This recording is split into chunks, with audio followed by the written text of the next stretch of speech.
first half, we didn't kind of have the edge. We were a little sloppy. I thought our focus wasn't where it needed to be.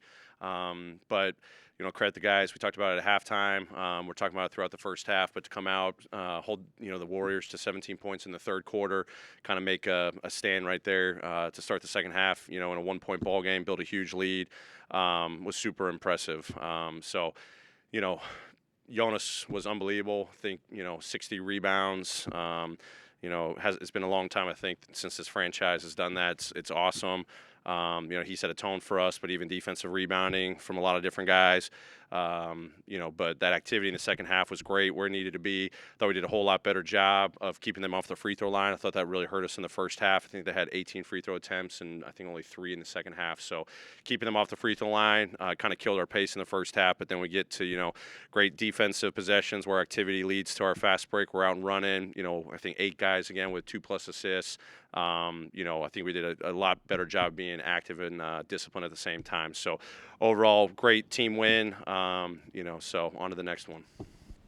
Yeah, Taylor, I think at the beginning of the season, some people just were questioning how Jonas would sort of fit with your system. I mean, what can you say just about the way that he's been able to gel within the flow of what you're trying to instill here?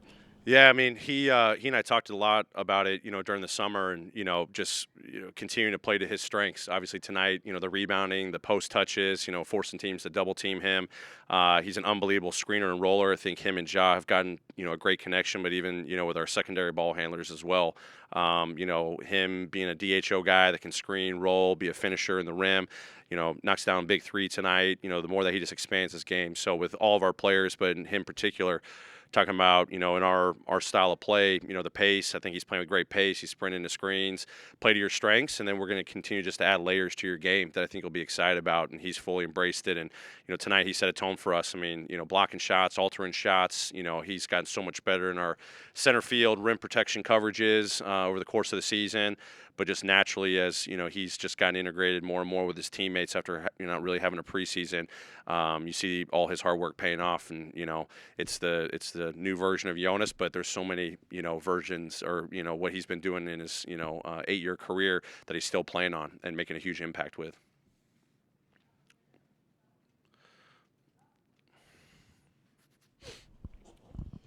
D'Anthony Melton, he had 2 steals, 2 blocks tonight. He has some of the best hands in the league when you kind of look at the numbers, just how much havoc he's able to create. But I guess what was the process of figuring out exactly how to utilize D'Anthony from the moment you got him, and how have you seen his game progress, since early in the season when he wasn't getting off the bench till now where he's been one of the better guys off the bench? Sure. When we welcomed him into our program, we knew that he was going to be an impactful player. You've heard me say that, probably a million times. But it was really just trying to find the opportunity for him. Obviously, coming back from, injury maintenance, to start the season, didn't, really get his shot right off the bat.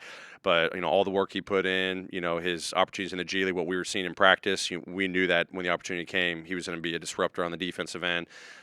As you said, 2 blocks, 2 steals, rebounds, deflections, just wreaking havoc even on the ball. It may not be a stat, line, but things that he does to impact the game, and then I think, to answer the other part of your question, what he's been growing in is just, confidence in his role in the offensive end, being off guard, a secondary playmaker, a guy that when he gets downhill for us, he can play make, but he also can score. Confidence in his 3-point shot. He spent so much time as he was getting back from this injury on his 3-point shot, and instilling that confidence in him to have a green light. So we knew all the stuff defensively was going to be coming there. Continuing to challenge him to take on some of the tougher matchups. Throwing different coverages out there, nuances that he's got to get to speed with, but he's just growing in all those areas.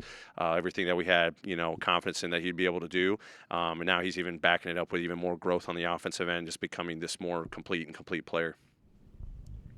Coach, are you enjoying the success that you guys have had recently, or is it solely just a sense of responsibility that you guys remain a top 8 seed? For us, we're having fun. Again, we don't really, I know the guys, we're, all aware of where the standings are at, and everyone's asking questions about, playoffs and 8 seeds. But these guys, they just enjoy competing with each other, and they're having fun doing it. Our goal at the start of the season was create an environment. You've heard me say compete together and get better, but let's have fun doing that. The winning obviously helps.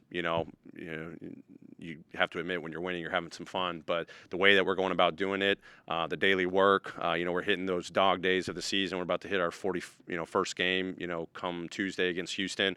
But to be at this point, this growth, that's what I think's the exciting part. That's what's the fun part about it. It's obviously great when you can back up all that growth and hard work into wins, and we've come a long way since the start of the season. So these guys should definitely enjoy it, have fun with it. But the great thing about them is we're humble in the process. We get ready, for the next day. We have practice tomorrow, getting ready for, another good opponent coming in here in the Rockets, and, so on and so forth. But it's a daily process.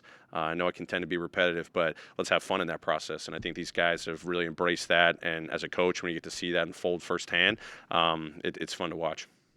Coach, the guys completed a lot of lob passes tonight. Was there something that kind of happened naturally in the flow of the game? Was it something that the Warriors were showing on defense, or was it something you're implementing in the offense to throw more of the alley-oop passes? Yeah, I mean, I'd say honestly, we've probably just as a team run a lob drill twice in practice. So, more credit goes to those guys because I think throughout the game they were talking about the different coverages that they were seeing, and if they were getting a small guy on one of our bigs, how we could exploit something like that. And I think just in the natural flow, we're a team that gets lobs in transition, JJ in transition, John in transition, Jay's been making big time lob passes from half court, DB. So, I think that's just them, just that connectivity that we talk about. It's just another added element to our game, but, credit goes to those guys sniffing that out and identifying how they can find their teammates on those opportunities.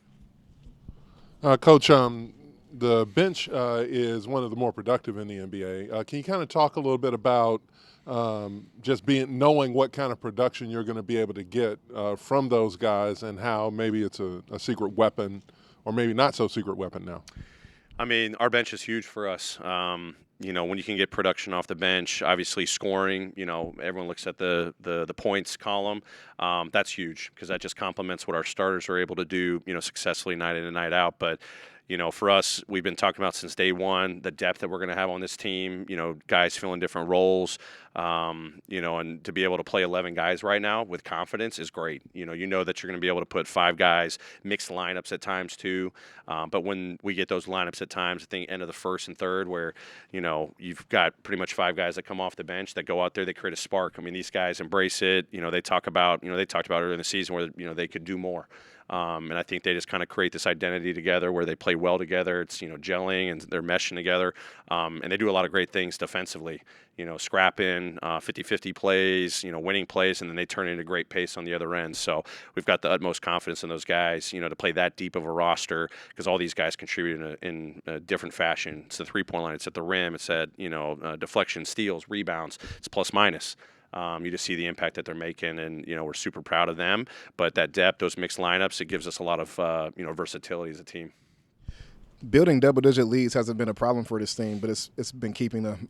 Just where are you as far as finding that line between leaving, like your guys out there to maintain that lead and being able to ease up a bit, just given that we've seen some 20-point leads disappear this year? Yeah, I mean, I think we're actually turning in a good direction. I mean, you look at, today's game, as itself, like they hit some tough shots. I think we're executing our game plans defensively. We're not taking our foot off the gas pedal. They're energized in the timeouts, knowing that, an 18-point lead with 5 or 6 minutes left is nothing since we've experienced it before. They hit some tough shots, and then, we're playing the right way on the other end. Maybe there's a possession here or two, but it's less and less of maybe some sloppiness or some carelessness, and it's more actually great execution than we just miss a wide-open 3, and, that can cement a game. So there was moments that build that 20-point lead because you're executing, you're hitting shots, and it's just a timely thing sometimes where they're hitting shots and you may not, but you withstand it with a couple big time stops, a couple and ones or rim finishes, offensive rebound. But these guys, when we talk about staying the course, I think them taking their foot off the gas pedal is becoming less and less. They keep playing the full 48 minutes is what we're challenging them with, and they're benefiting from that in the last couple weeks here. Great, thank you.